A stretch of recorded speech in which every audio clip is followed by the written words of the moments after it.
मध्ये काय सुरू म्हणजे समाधानी आहात? पुढची प्रोसेस काय असणार? नमस्कार, माझं नाव सात्विकी अशोक सावरकर.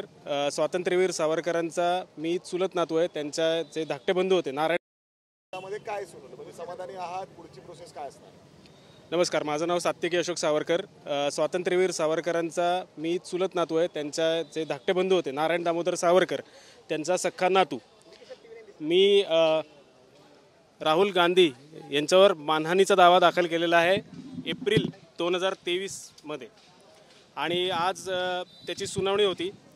तर मागच्या दिनांकाला सन्माननीय न्यायालयाने त्यांना समन्स बजावलं होतं आणि एक ऑर्डर देखील काढली होती की त्यांनी या दिवशी म्हणजे आज 2 डिसेंबरला न्यायालयात उपस्थित राहावं. पण त्यांच्या वकिलांच्यानुसार ते हिवाळी अधिवेशनात वगैरे असल्यामुळे उपस्थित राहू शकले नाहीत.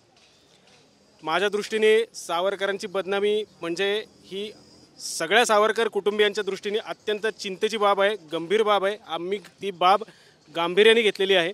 सावरकरांचे जे काही समर्थक असतील त्यांच्या भावना आमच्यापर्यंत पोहोचलेल्या आहेत, तीव्र भावना आहेत.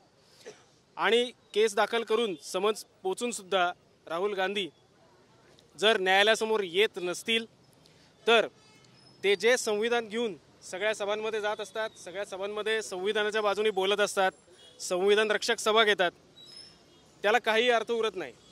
कारण का न्यायालय हा लोकशाहीचा स्तंभ आहे. न्यायपालिकेचा आदर आपण केला पाहिजे. पण त्यांच्या वर्तनावरून असं दिसून येत आहे की न्यायालयाचे आदेश ते पाळत नाहीत.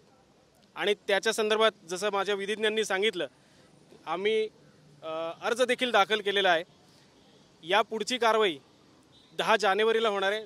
10 जानेवारीला सुनावणी होणार आहे आणि त्या सुनावणीत जर राहुल गांधी पुन्हा एकदा अनुपस्थित राहिले तर मात्र त्यांच्या विरुद्धात अटक वॉरंट निघू शकतं.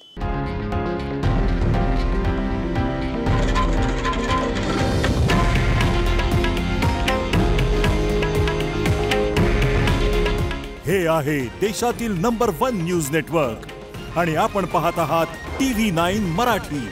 काळजी तुमची, हित महाराष्ट्राचं.